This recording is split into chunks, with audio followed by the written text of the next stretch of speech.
नमस्कार।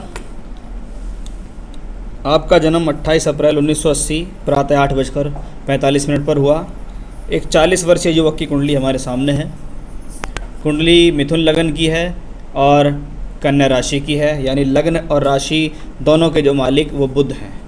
बुध का मतलब भी कहीं ना कहीं बुद्धिमता और व्यापारिक गुणों से बहुत ज़्यादा जोड़ा गया है। यानी कुंडली के अंदर बुध की स्थिति अच्छी है तो हम कह सकते हैं कि ये व्यक्ति अपने जीवन में व्यापार करने में सक्षम रहेगा, इसमें कोई भी संदेह नहीं है।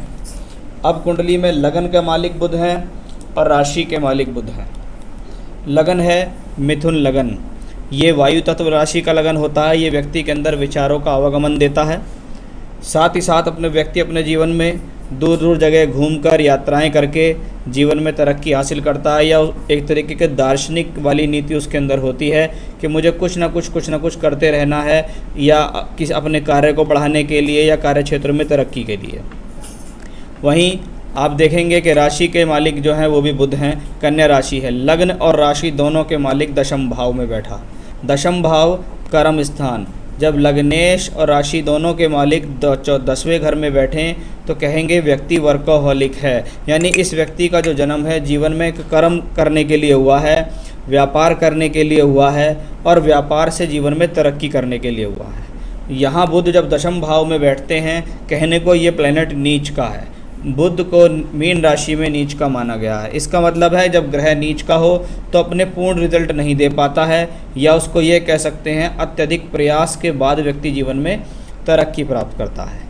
चंद्रमा जैसा ग्रह जब चौथे घर में बैठे, दूसरे घर का मालिक होके और दशम भाव को देखे, इसका मतलब है व्यक्ति जीवन में कभी कभी अपने कुटुंब के कार्य को भी संभालता है कि मेरे घर परिवार में कोई काम होता था उसी को मैंने आगे चला दिया।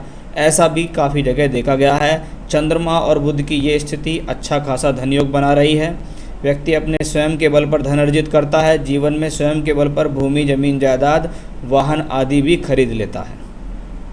अब बात करते हैं कुंडली में द्वादशेश शुक्र की। जब 12वें घर का मालिक 12वें ही घर में बैठे तो शुक्र के लिए एक वरदान है कि अगर शुक्र कुंडली में 12वें घर में हो तो जीवन में सभी प्रकार के ऐशो आराम सुख सुविधाएं आपको वो अपने जीवन काल में प्राप्त कराएगा। साथ ही साथ शुक्र पंचमेश भी हैं, बुद्धि स्थान का मालिक और द्वादशेश दोनों ही द्वादश भाव में बैठे हैं। टूर से, ट्रैवलिंग से, दूर स्थानों पर दिमाग लगाएंगे कि वहाँ से ये कर लूँ, वहाँ से ही जुड़ जाऊँ, तो व्यक्ति को फ़ायदा हो जाता है। वहीं बात करते हैं अब हम सूर्य की। सूर्य तीसरे घर का मालिक होकर बैठा हुआ है एकादश भाव में। 11वें घर में उच्च का सूर्य हो तो इसको कहते हैं सोर्स ऑफ इनकम के लिए अच्छा है, आपकी इच्छाओं को ख़त्म कर देता है। साथ ही साथ इच्छाओं पर काबू पा लेता है व्यक्ति, और व्यक्ति अपने जीवन में चाहता है कि मैं स्टेप बाय स्टेप तरक्की करूं। सूर्य यहाँ अच्छा खासा सोर्स ऑफ इनकम भी बढ़ा रहा है। अब सूर्य ग्रह के ऊपर बृहस्पति की भी दृष्टि है। इसका मतलब है कि व्यक्ति अपने व्यापार में दूर स्थानों से जुड़कर स्थान परिवर्तन करके टूर ट्रैवलिंग्स करके पैसा कमाएगा।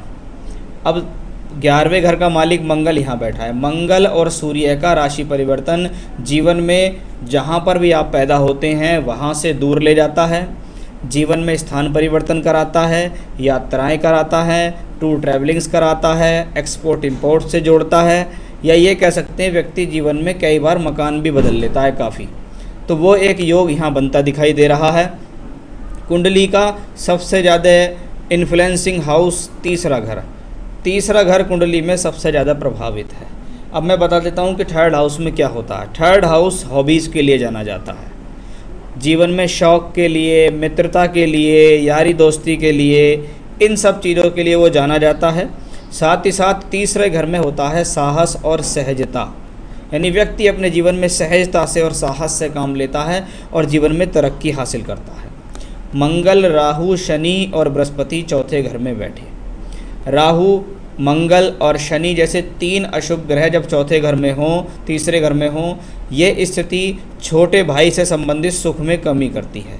या तो छोटा भाई होता ही नहीं है, होता है तो उससे उनके संबंध खराब रहते हैं या उनकी हेल्थ खराब रहती है। साथ ही साथ जब शनि जैसा ग्रह अष्टमेश नवमेश होकर तीसरे घर में मंगल राहु के साथ हो तो पिता को कोई बीमारी या पिता की किसी प्रकार से कोई एक्सीडेंटल्स प्रॉब्लम, पिता के साथ मतभेद या बच्चे का पिता से दूर रहना, ऐसे भी स्थितियों को ये कॉम्बिनेशन शो करता है। लेकिन आपको भाग्य जगाने के लिए, व्यापार चलाने के लिए, अपने जीवन में तरक्की करने के लिए, क्योंकि तीसरे घर में ग्रह हैं तो ये कारकत्व हैं लगातार जर्नीज़ के, छोटी बड़ी यात्राएं लगातार करेंगे। अगर आप विदेश से भी जुड़ के कार्य करते हैं तो भी अपने जीवन काल में बहुत अच्छी तरक्की अवश्य प्राप्त कर लेंगे। तो ये अपने आप में एक बहुत अच्छा कॉम्बिनेशंस है। मंगल और राहु जब तीसरे घर में हो तो व्यक्ति साहसी होता है, इसमें कोई संदेह नहीं है। लेकिन आप अपने साहस को अति साहस में ना बदलें, कभी भी जोश में आके, जल्दबाजी में आके गलत निर्णय लाने जिससे आपको कोई नुकसान हो जाए। बृहस्पति भी वहाँ बैठे हुए हैं। देखिए, कर्म का मालिक अपनी राशि से छठे घर में, यानी कर्म के लिए संघर्ष, कर्म के लिए यात्राएं, कर्म के लिए दूरी से जुड़ना, कर्म के लिए कम्युनिकेशंस, इंटरनेट, मीडिया, इनसे अगर आप जुड़ के जीवन में काम करते हैं, अपनी कोई वेबसाइट बनाते हैं, अपना ऑनलाइन प्रचार कराते हैं तो वो आपके लिए अच्छा रहेगा। चलिए, ओवरऑल ये तो ग्रहों की स्थितियाँ हो गई हैं आपकी।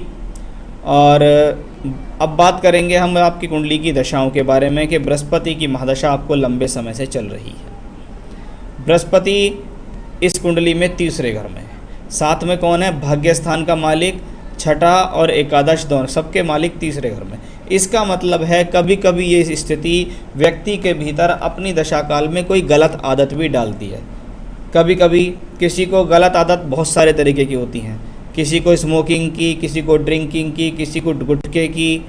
अब इनसे थोड़ा व्यसनों से दूर आ जाओ तो आप देखेंगे खाने पीने का बड़ा शौकीन, मीठा खा रहा है तो मीठा ही खा रहा है, चटपटा खा रहा है तो चटपटा ही खा रहा है। उन कारणों से, यानी किसी भी गलत व्यसन आदत से, दोस्तों के साथ ज़्यादा घूमना, दोस्तों के साथ ज़्यादा रहना, इनमें से कुछ भी हो सकता है। उन कारण से व्यक्ति अपने जीवन में कुछ हानि भी प्राप्त करता है। इसको कहते हैं भटकाव हो जाता है उसका, अपने लाइन से या अपने करियर से उसका भटकाव हो जाना, वैसा योग यहाँ दिखाई देता है। तो उस पर आपको थोड़ा संयम रखना होगा।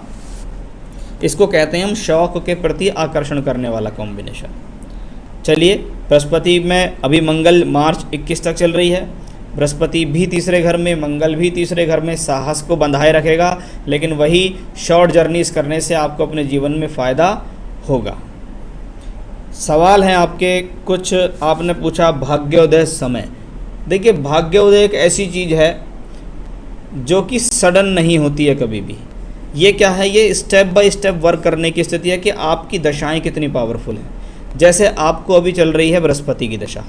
बृहस्पति को बुध के लगन के लिए कोई ज़्यादा अच्छा प्लेनेट नहीं माना गया, यानी वो एक तो 7वें घर का मालिक है और 10वें घर का मालिक है। साथ में मंगल राहु शनि के बीच में घिरा हुआ है, यानी आप जितने भी पुराने समय से अपना व्यापार कर रहे हैं या काम चला रहे हैं तो उसमें आप बहुत अधिक प्रयास कर रहे हैं इस समय, और इसको कहते हैं अधिक प्रयासों के बाद पूर्ण रिजल्ट ना मिलने वाली दशा। लेकिन मिथुन लगन के लिए शनि को योग कारक कहा गया है क्योंकि वो नवमेश भी हैं। इसका मतलब है कि जब अगस्त 2023 ख़त्म हो जाएगी उसके बाद शनि की महादशा लगेगी। अब शनि कुंडली में 3rd हाउस में है, 12वें घर से संबंध बना रहे हैं। यहाँ भी शनि 3rd हाउस में है, 12वें घर से संबंध बना रहे हैं, और यहाँ शनि खुद 12वें घर में है। यानी आगामी शनि की दशा जो अगस्त 23 से आ रही है, टूर से, ट्रैवलिंग से, यात्राओं से, एक्सपोर्ट से, इंपोर्ट से, दूर स्थान से जुड़कर कार्य करोगे, लाभ मिलेगा। इंटरनेट के माध्यम से जुड़ के कोई काम करोगे, लाभ मिलेगा। विदेश से जुड़ के काम करोगे तो लाभ मिलेगा। विदेशी लोग, विदेशी कंपनी के साथ जुड़ के काम करोगे तो आपको लाभ मिलेगा। तो मेरे हिसाब से अगस्त 23 के बाद आपका बहुत अच्छा समय आ रहा है। आपने पूछा नए व्यापार या व्यापार एक्सटेंशन का समय और सही रहेगा या नहीं। देखिए, अभी चल रही है बृहस्पति में मंगल मार्च 21 तक, उसके बाद आती है गुरु में राहु की दशा। गुरु तीसरे घर में, राहु भी तीसरे घर में, सब सूर्य की राशि में है। सूर्य उच्च के होकर एकादश भाव में है। यहाँ भी राहु ठीक ठाक है और यहाँ राहु ठीक ठाक बैठे हुए हैं बुध के साइन में। अगर आप अपना कोई व्यापार शुरू करना चाहते हैं नया, तो उसको एक सूक्ष्म तौर पे आप कर सकते हैं। जो पहले से चल रहा है उस पर अधिक ध्यान देना है, जो नया करना चाहते हैं उस पर बहुत थोड़ा थोड़ा करके आगे बढ़ाना है। क्योंकि मेरे से पूछो तो मैं कहूँगा भैया अगस्त 23 तक कुछ भी मत करो नया, जो चल रहा है उसको वैसे चलाओ। लेकिन अगर आप किसी व्यापार में हाथ डाल चुके हैं, आपको करना ही है, आपका मन है कि नहीं मुझे तो करना ही है ये वाला, तो बहुत धीरे धीरे करके स्मॉल स्मॉल इन्वेस्टमेंट करते चले जाइएगा आप, और अगस्त 23 के बाद जब शनि की दशा चलेगी तो आपके लिए बहुत ज़्यादा बेनिफिशियल स्थितियाँ बनेंगी। कोई हर्डल और उसका कोई समय, देखिए अभी जो गुरु में राहु दशा आएगी मार्च 21 से अगस्त 21, इसको कहते हैं महादशा में अंतिम अंतर दशा। जब महादशा में अंतिम अंतर दशा किसी की आए तो व्यक्ति को अपने जीवन में बहुत ज़्यादा ये ध्यान रखना है कि उसको जल्दबाजी से बचना है, किसी भी प्रकार के नए और बड़े इन्वेस्टमेंट से बचना है। मैं व्यक्ति को यही कहता हूँ कि भैया जब दशा छिद्र आए तो बहुत सावधान रहो, क्योंकि ये दशा आपको पटकनी दे सकती है, आपको लॉस करा सकती है। इसमें सिर्फ अपनी बुद्धि का ध्यान रखना है कि मैं कौन सा कार्य कर रहा हूँ। किसी को भी कोई बात है तो उसको बोलो हाँ ठीक है, हम सोच के बताते हैं आपको। तो जब टाइम ले लोगे और तसल्ली से सोचोगे तो निर्णय ठीक होंगे। मेरा नेटिव प्लेस नरसिंहपुर है, 1 to 12th स्टडी वहीं हुई और अभी वर्किंग प्लेस भी वही है, और बर्थ प्लेस दूसरी जगह हुआ है आपका, यानी आप बर्थ प्लेस कहीं हैं और आप रह कहीं रहे हैं। और मुझे ऐसा लगता है कि अभी शनि की दशा जब आगे आएगी अगस्त 23 से, तब आपके जीवन में कोई स्थान परिवर्तन होने की बहुत हद तक संभावना है। साथ ही साथ मैं आपको बता दूं, अगस्त 26 से अप्रैल 29 के बीच में आपको कोई प्रॉपर्टी का योग भी बन रहा है। यदि आप कोई मकान वगैरह बनाना चाहते हैं तो वो योग जब आएगा। नेम फेम, कोई खास नेम फेम तो अभी तो नहीं कह सकता, लेकिन हाँ शनि की दशा से नेम फेम बढ़ेगा। पैसा का फ्लो भी शनि की दशा से काफ़ी अच्छा होगा आपके जीवन में, आप बिल्कुल निश्चिंत रहिए। कोई कठिन समय कब से कब तक है, ये दशा छिद्र का ही समय है जो सावधानी बरतने वाला है, मार्च 21 से अगस्त 23। उसके लिए कुछ राष्ट्र में रेमेडी बताऊंगा, उस रेमेडी को लगातार आप करोगे तो जीवन में फ़ायदा मिलेगा। शनि के महादशा के फल वो मैंने आपको बता चुका कि भैया शनि ही आपकी कुंडली में काफ़ी कुछ है। शनि ही कुंडली में 3rd हाउस में है। तीसरे घर का शनि व्यक्ति को हिम्मत, साहस, बल प्रदान करता है। साथ में बैठा हुआ है बृहस्पति जो कर्म का मालिक है, कर्म के लिए एफर्ट्स कराएगा। स्थान परिवर्तन, टूर, ट्रैवलिंग्स, एक्सपोर्ट इंपोर्ट, वो सब मैं आपको बता चुका कि शनि क्या क्या करा सकता है। तो मेरे हिसाब से बृहस्पति से अच्छी महादशा आपकी शनि की महादशा जाने वाली है। बस आपको आने वाले समय में जल्दबाजी, क्रोध और बड़े इन्वेस्टमेंट से सावधान रहना होगा। तो ये थे ओवरऑल आपकी कुंडली एनालिसिस और आपके सवालों के जवाब मैंने उसमें दिए हैं। अब मैं बताता हूँ आपको उपाय। देखिए मंगल राहु का भी योग है, शनि भी साथ में है, तो व्यक्ति को जीवन में 2-3 काम मैं आपको बता रहा हूँ जो आप रोज़ाना कर सकते हैं। जैसे आप पूजा करने के बाद सूर्य देव को अवश्य जल दिया करें। एक तांबे के लोटे में जल लेकर बैठा करें और उसमें थोड़ी सी लाल रोली डाल लें और बाद में सूर्य देव को आप जल दे सकते हैं। ये तो आपको पूजा के बाद करना है। पूजा से पहले आप रोज़ाना नियम से बजरंग बाण का पाठ करेंगे। बजरंग बाण का पाठ करेंगे रोज़ाना, सूर्य देव को जल देंगे। ओम ब्रह्म बृहस्पते नमः, इस मंत्र की रुद्राक्ष की माला से या हल्दी की माला बाज़ार में मिलती है, उससे कम से कम 3 माला जाप आप रोज़ाना करेंगे, यानी 3 माला रोज़ाना और बजरंग बाण का पाठ आप लगातार करेंगे। आपके पास किसी प्रकार की कोई साढ़े साती नहीं चल रही है, बस चंद्रमा से 5th भाव में शनि चल रहा है, जिसको कहते हैं शनि की पनौती। उसमें प्रॉब्लम सिर्फ यही होती है, व्यक्ति की बुद्धि कहीं ना कहीं भ्रष्ट हो जाती है, जिसके कारण वो गलत निर्णय लेके जीवन में प्रॉब्लम्स प्राप्त करता है और अपने गलतियों के कारण अपनी वाइफ से भी रिलेशनशिप्स को ख़राब कर लेता है। तो वो योग आपको अभी चल रहा है, तो उनसे आपको सावधान रहना पड़ेगा। ये उपाय कीजिए लगातार, इन्हीं से आपको लाभ मिलेगा। इस कुंडली के लिए यदि कोई बेनिफिशियल स्टोन की मैं बात करूं तो आप पन्ना पहने, अच्छे से अच्छा पन्ना पहने, वो आपके लिए बहुत ज़्यादा फ़ायदेमंद रहेगा। क्योंकि एक बार अच्छा पन्ना पहनिए, आराम से 7-8 वर्ष तक पहनिए, ये जितना अच्छा पहनोगे उतना अच्छा आपको लाभ मिलेगा। आप चाहें तो अच्छी क्वालिटी का स्टोन मुझसे भी प्राप्त कर सकते हैं। मैं सर्टिफाइड स्टोन अपने क्लाइंट्स के लिए रखता हूँ और उनको रिंग बनाकर एड्रेस तक भेज भी देता हूँ। तो ये था आपका हॉरोस्कोप एनालिसिस। बात पर ध्यान दीजिएगा और जो उपाय बताएं वो कीजिएगा। नमस्कार।